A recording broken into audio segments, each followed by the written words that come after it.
Hi guys, welcome to daily tech news episode 23 and ఎగ్జాక్ట్గా time 6 PM అవుతుంది. ఇప్పటి వరకు నా న్యూస్ అయితే ఇది ఫస్ట్ న్యూస్ మన యూట్యూబ్ నుంచి. సో యూట్యూబ్లో ఒక కొత్త అప్డేట్ అయితే కమింగ్ సూన్లో అన్ని కంట్రీస్లో కూడా అవైలబుల్గా వస్తుంది. అఫ్కోర్స్ ఎవరైతే యూట్యూబ్లో మనకి మన వీడియోస్ కింద చూసుకుంటే చాలా వల్గర్గా కమెంట్ చేస్తారు, చాలా బ్యాడ్ వర్డ్స్ని అంటే బూతులు ఇలాంటివి కూడా మనకి ఎక్కువగా యూట్యూబ్లో కమెంట్ చేస్తూ ఉంటారు కదా. సో అలాంటి వాళ్ళు ఏమైనా ఫేక్ కమెంట్ చేస్తున్నా లేదంటే బాటుగాళ్ళు చాలామంది మీకు వాట్సాప్లో లోన్స్ ఇస్తాం, డాక్యుమెంట్స్ పంపించండి అని చెప్పి చాలా రకాల కమెంట్స్ అయితే రీసెంట్గా ఎక్కువ అవుతున్నాయి. సో వీటికి చెక్ పెట్టడానికి, వీటికి ఫుల్ స్టాప్ పెట్టడానికి యూట్యూబ్ ఒక కొత్త రూల్ని అయితే కమింగ్ సూన్లో తేబోతుంది. ఎవరైతే ఫేక్ కమెంట్స్ పెడుతున్నారో వాళ్ళకి ఒక వార్నింగ్ మెసేజ్ లాగా యూట్యూబ్ అయితే సెండ్ చేస్తుందంట. స్టిల్ అప్పటికి వాళ్ళు ఫేక్ కమెంట్స్ పెడుతున్నట్లయితే మాత్రం ఖచ్చితంగా వాళ్ళ కమెంట్ బాక్స్ ఏదైతే ఉంటుందో దాన్ని 1 day మొత్తం కూడా బ్లాక్ చేస్తామని చెప్తుంది. ఇంకా వాళ్ళు కమింగ్ సూన్లో ఫేక్ కమెంట్స్ పెడుతున్నట్లయితే ఖచ్చితంగా వాళ్ళ అకౌంట్ని కూడా మేము బ్లాక్ చేస్తామని యూట్యూబ్ చెప్తుంది. ఖచ్చితంగా యూట్యూబ్ ఇలా స్ట్రిక్ట్గా ఉంటే యూట్యూబ్ ప్లాట్ఫామ్ని ఖచ్చితంగా ఇన్స్టాగ్రామ్ అని, ట్విట్టర్ కానీ ఏది కూడా బీట్ చేయలేదని మనం ఖచ్చితంగా చెప్పొచ్చు. నెక్స్ట్ న్యూస్ ఇండియా నుంచి. ఇండియాలో రెడ్ సీర్ అనలిటికల్ రిపోర్ట్స్ ప్రకారం ఇండియాలో ఆన్లైన్ ట్రాన్సాక్షన్ చూసుకున్నట్లయితే ఏకంగా 35 కోట్ల మంది ఎక్కువగా ఆన్లైన్ ట్రాన్సాక్షన్స్ అయితే చేస్తున్నారంట.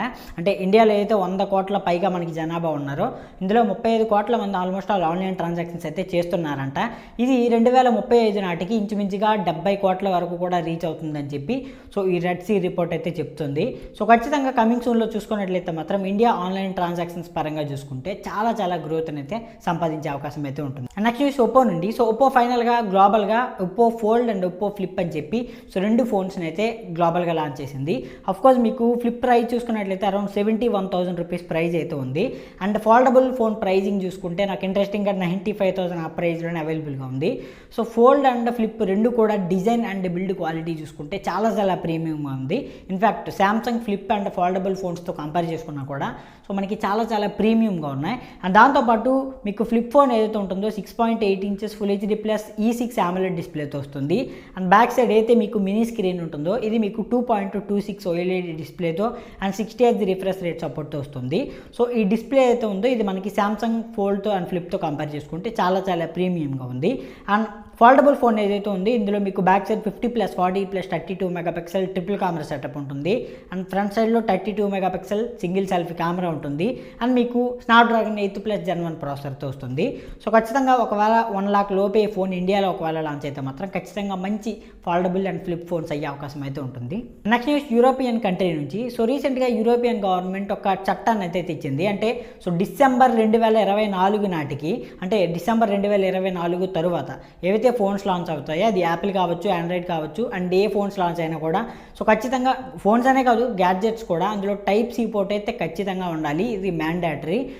మీరు ఏదైనా లైట్నింగ్ పోర్ట్తోనో గ్యాడ్జెట్ లాంచ్ చేస్తే కుదరదని చెప్పి ఫైనల్గా ఆ గవర్నమెంట్ అయితే అఫీషియల్గా స్టేట్మెంట్ అయితే ఇచ్చింది. ఖచ్చితంగా యాపిల్కి ఇది ఒక బిగ్ బ్యాడ్ న్యూస్ అనే చెప్పొచ్చు. ఎందుకంటే యాపిల్ గ్యాడ్జెట్స్ అన్నీ కూడా లైట్నింగ్ పోర్ట్తో వస్తాయి కాబట్టి చాలా డ్రాబ్యాక్ అని చెప్పొచ్చు. అండ్ దాంతోపాటు ఏవైతే యాపిల్ ఫోన్స్ ఉన్నాయో వాటిలో థర్డ్ పార్టీ యాప్స్ కూడా ఇన్స్టాల్ చేసుకోవడానికి మీరు పాసిబిలిటీ అయితే ఉంచాలి అని చెప్పి ఇదే యూరోపియన్ గవర్నమెంట్ అయితే అఫీషియల్గా స్టేట్మెంట్ని అయితే కన్ఫర్మ్ చేసింది. మోస్ట్లీ దీనికి యాపిల్ ఎలాంటి కన్ఫర్మేషన్ ఇస్తుందో చూడాలి. ఎందుకంటే యాపిల్ అంటేనే సెక్యూరిటీ కాబట్టి ఇది సెక్యూరిటీకి సంబంధించిన ప్రాబ్లం కాబట్టి మేబీ దీనికి అగ్రీ అవుతుందా లేదా అగ్రీ అవ్వదా అనేది ఫైనల్గా మనం చూడాల్సి ఉంటుంది. నెక్స్ట్ న్యూస్ మళ్ళీ యాపిల్ ఉండే.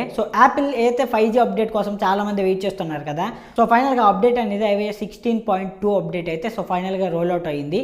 ఒకవేళ మీరు iPhone 12 and iPhone 13 and iPhone 14 Pro and Pro Max ఈ ఫోన్స్ అన్నిటికీ కూడా ఆల్మోస్ట్ ఆల్ మీకు 5G అప్డేట్ అయితే రోల్ అవుట్ అయ్యింది. ఒకసారి వెళ్ళి చెక్ చేసుకోవచ్చు. Next and final news Jio నుంచి. అండ్ జియో ట్రూ 5G ఏదైతే ఉందో కమింగ్ సూన్లో ఏ బ్యాండ్స్ మనకి కంప్లీట్గా 5Gకి సపోర్ట్ చేస్తాయని చెప్పి జియో అఫీషియల్గా ఒక కన్ఫర్మేషన్ అయితే ఇచ్చింది. ఇండియాలో చూసుకున్నట్లయితే మోస్ట్లీ N28 అండ్ N78 అంటే N28 అండ్ N78 ఈ 2 బ్యాండ్స్ కూడా ఖచ్చితంగా మీకు స్మార్ట్ ఫోన్స్లో కామన్గా ఉండాలి. ఉంటే మాత్రం ఖచ్చితంగా మీరు ఏ ఏరియాకి వెళ్ళినా కూడా మీకు 5G నెట్వర్క్ అనేది సపోర్ట్ చేస్తుందని జియో అఫీషియల్గా కన్ఫర్మ్ చేసింది. అండ్ దాంతోపాటు N258 అని చెప్పి ఇది ఒక పెద్ద బ్యాండ్ అని చెప్పొచ్చు. అంటే ఏవైతే వేవ్ బ్యాండ్స్ ఉంటాయో అంటే మీరు పెద్ద కంపెనీస్కి ఇంటర్నెట్ ప్రొవైడ్ చేస్తాయి కదా, ఆ బ్యాండ్స్ అనమాట. దీంతో మీకు సంబంధం లేదు కానీ N28 కానీ లేదంటే N78 కానీ ఈ 2 బ్యాండ్స్ కూడా ఖచ్చితంగా మీ ఫోన్లో ఉండేట్టుగా అయితే చూసుకోండి ఒకవేళ మీరు జియో నెట్వర్క్ యూజ్ చేస్తున్నట్లయితే. ఫైనల్లీ ఇది గైస్ ఇప్పటి వరకు ఉన్న టెక్ న్యూస్. వీడియో మీకు నచ్చితే ప్లీజ్ లైక్ చేయండి. అండ్ ఫస్ట్ టైం నా వీడియో చూస్తే ఖచ్చితంగా మన ఛానల్ సబ్స్క్రైబ్ చేయండి. Thanks for watching. By by now.